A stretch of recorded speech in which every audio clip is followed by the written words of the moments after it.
السلام علیکم دوستوں، میں ہوں آپ کا ہوسٹ سبطین خان۔ دوستوں، آج کالا جادو ایپیسوڈ نمبر 4 کے ساتھ میں آپ لوگوں کی خدمت میں حاضر ہوں۔ جو لوگ میرے اس چینل پر نیو ہیں وہ میرا چینل سبسکرائب کر لیں، اور اگر آپ کو ویڈیو پسند آئے تو ویڈیو کو لائک کرنا مت بھولیے گا۔ دوستوں، آپ ہمیں اپنی جی میل SubtainAliKhan555@gmail.com پر بھی اپنی میل بھیج کر اپنی سٹوری پہنچا سکتے ہیں۔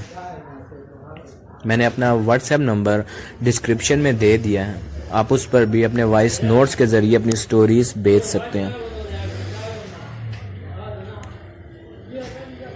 دوستو، بنا وقت ضائع کیے آئیے چلتے ہیں کہانی کے بقیہ حصے کی طرف۔ پھر وہ دانش سے مخاطب ہوئے۔ یس مسٹر دانش، آپ کیا کہہ رہے تھے؟ میں انسانی ڈھانچوں کا ذکر کر رہا تھا۔ میں چونکہ چند دن تک اسٹڈی روم میں محدود ہو کر رہ گیا تھا، اس دوران مجھ پر بہت انکشافات ہوئے۔ مجھے توقع تھی کہ کوئی ایک کارروائی ضرور ہوگی، اس لیے میں نے شہر میں اپنے آدمی پھیلا دیے اور مجھے تازہ ترین صورتحال کا علم ہوتا رہا۔ وہ ڈھانچے زندہ انسان تھے جنہیں ڈھانچوں میں تبدیل کر دیا گیا تھا، اور اس وقت اپنے حواسوں میں نہ تھے، بلکہ وہ شیطان کسی جگہ بیٹھا انہیں دیکھ رہا ہوگا۔ پچھلے 1 ماہ سے پورے شہر میں تہلکہ مچا ہوا تھا۔ سینکڑوں انسان پر اسرار حالت میں ہلاک ہو گئے تھے، کچھ ڈھانچوں میں تبدیل ہو گئے تھے۔ یہ کارروائیاں کون کر رہا تھا؟ اب تک کسی کو پتہ نہ تھا۔ جبران کو وہ غیبی آواز سب کچھ بتا چکی تھی، اور اب جبران اس کے لیے تیار ہو چکا تھا کہ وہ بنگال جائے۔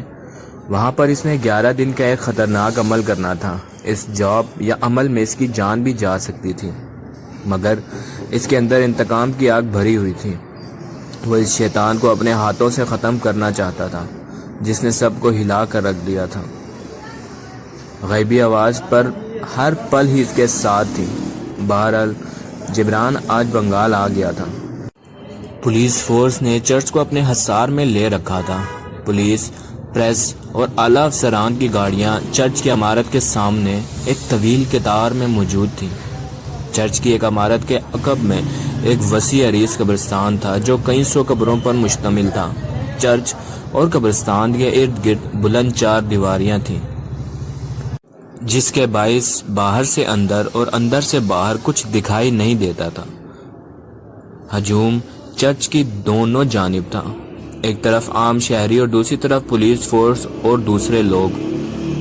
باہر والے تو بہتر تھے، البتہ قبرستان کے اندر والے کافی متغیر تھے۔ سنسنی، دہشت، خوف و حیرت، غم، غصہ، اگر جذباتوں کا احساسات کی عکاسی کرنے والا کوئی مصور وہاں موجود ہوتا تو اسے ہر احساس اور ہر کیفیت کی تصور نظر آتی۔ قطار میں کھڑی گاڑیوں میں ایک اور کا اضافہ ہوا۔ آنے والا تنہا تھا۔ اس کے جسم پر عمدہ تراش کا سفید انگریزی سوٹ تھا، چوڑا سینہ، پھیلے ہوئے کندھے، سر قدرتی طور پر بالوں سے بے نیاز ہو چکا تھا، البتہ مونچھوں میں کہیں کہیں چاندنی چمک رہی تھی، مگر اس کی عمر کا اندازہ کرنا خاصا دشوار تھا۔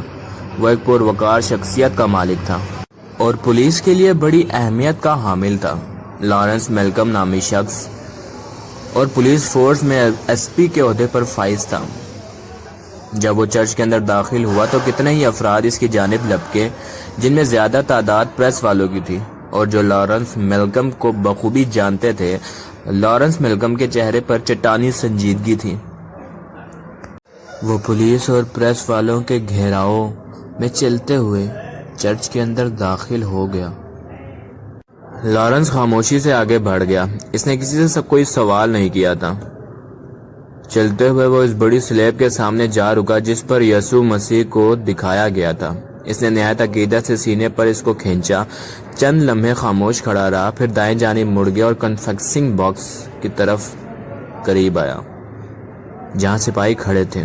وہ کٹہرا کے اندر چرچ کے پادری کی لاش پڑی تھی۔ کنفیکسنگ باکس جس کے اندر اور اطراف میں فرش پر خون پھیلا ہوا تھا جو اب جم چکا تھا۔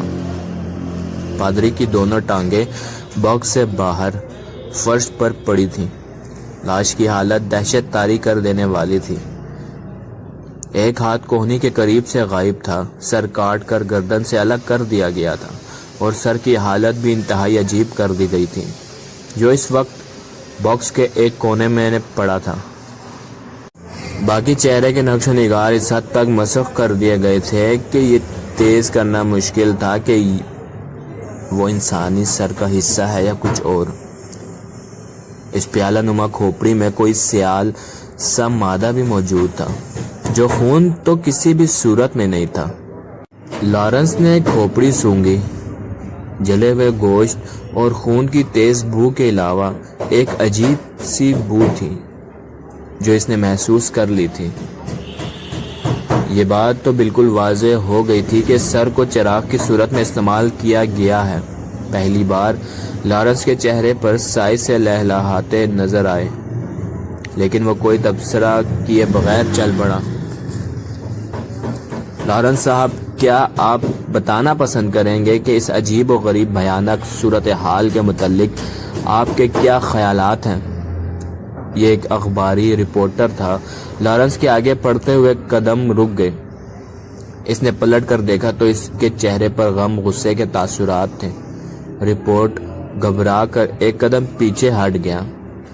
لارنس چند لمحے اسے گھورنے کے بعد دوبارہ آگے بڑھا۔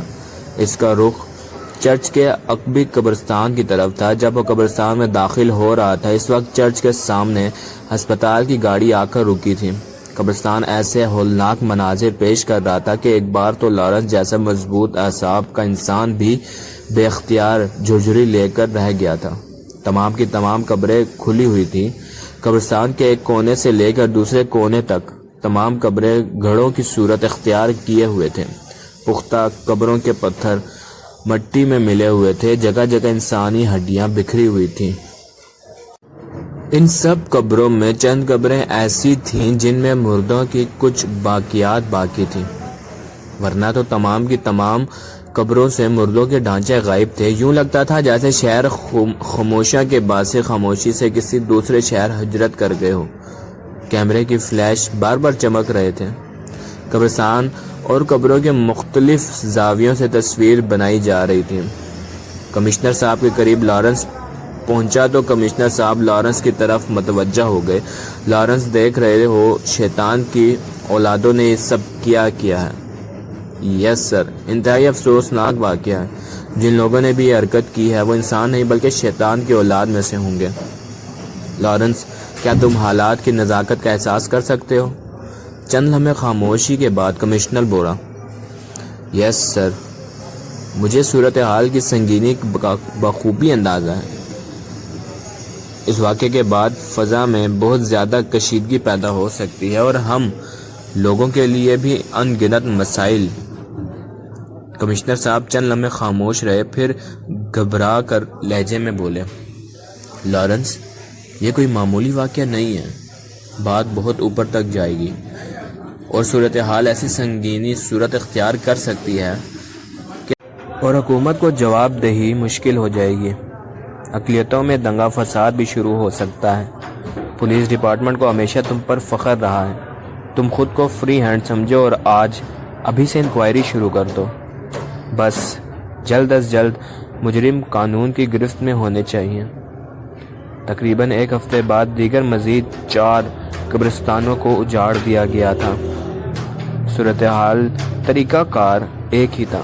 تمام کی تمام قبریں، شک مردے، ڈھانچے غائب، کم از کم ایک انسانی لاش لازم غائب، اور سر کا چراغ معلوم ہونا۔